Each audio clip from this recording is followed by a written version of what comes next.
St. Patrick's Day in Chicago is quite a celebration. I love it because it kicks off the spring season and symbolizes the end of our winter hibernation. If you're looking for ideas on how to celebrate St. Patrick's Day in downtown Chicago, we've got you covered.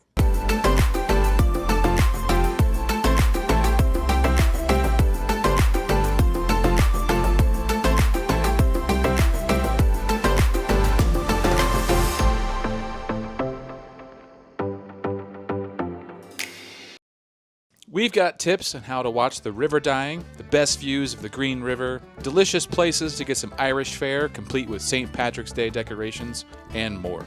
The river dying happens the Saturday before St. Patrick's Day, unless the St. Patrick's Day falls on a Saturday. There are several options for viewing the dying as it's happening. You can be in the action cruising the river during the dying. There are also several restaurants and rooftop bars with incredible views of the dying that offer prefix menus complete with green drinks. The kitchen offers beautiful views, both indoor and outdoor, and they have one of the most affordable options for dining during the dying. Their menu is fresh and delicious. The prefix menu includes a choice of entree and bottomless drinks, coffees, sodas, Bloody Marys, mimosas, and of course, green beer. Reservations at the kitchen last for 1.5 hours and span from early in the morning, during the dying, and also afterwards. Other restaurants that offer similar experiences along the river are River Roast, Pizzeria Portofino, Legal Seafoods, and RPM Seafood. This year, for the first time, the Riverwalk will be open.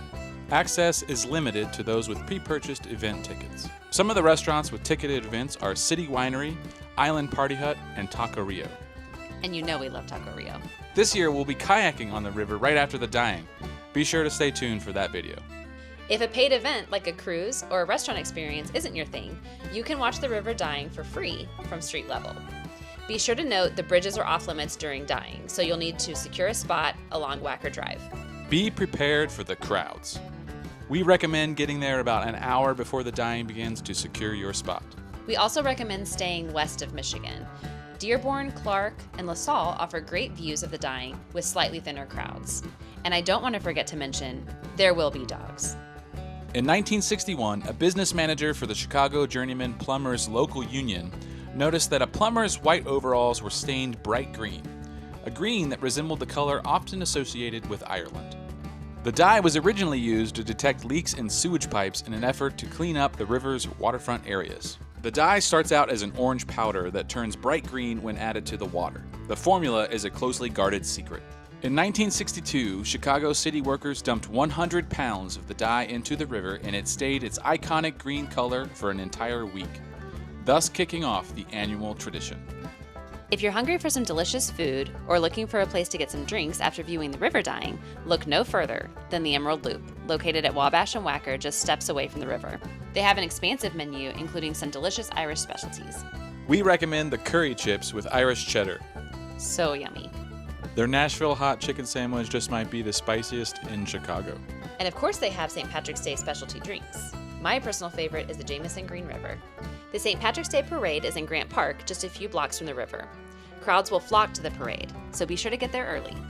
We recommend about 40 minutes before it begins in order to get a good spot. The parade starts at 12:30 in the afternoon. The parade includes marching bands, bagpipes, and city leaders. It's a short parade that travels down Columbus, starting at Balboa, all the way to Monroe. If you want to keep the celebration going and you're looking for a few more restaurants to visit, here are a few we'd recommend. D4 is an Irish pub that we love visiting all year long. We love their food and they have a pretty expansive selection. For St. Patrick's Day, they have some Irish specials including Reuben empanadas, bangers and mash, several St. Patrick's Day specialty cocktails, and of course, green beer. They also have a wonderful patio, making it the perfect place to go when the weather is really nice. We know. It's not always the case for St. Patrick's Day. The Guinness Open Gate Brewery, or OGB for short, is the innovative and experimental arm of Guinness. The original location was opened to the public in 2015 on the site that had been the home of the Guinness Product Research Unit, which was founded in 1904. In 2018, the first U.S. location was launched in Baltimore, Maryland, becoming the first stateside Guinness brewery in more than 60 years. The Guinness Open Gate Brewery is new to Chicago. It just opened in 2023. The OGB focuses on creating new and innovative beers, and their food is fantastic. They don't have a lot of gluten-free options, but they were very informative about cross-contamination, which I appreciated. Their pretzel was interesting. Instead of a traditional salted pretzel, it was sweet and topped with cinnamon and sugar. It was served with an espresso-infused butter. And confirmation, their Guinness is pretty good.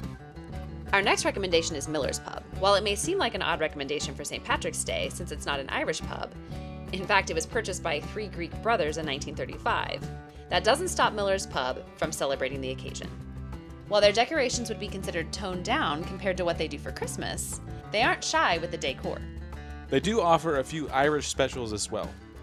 I highly recommend the fish and chips. Not only is it delicious, it's huge.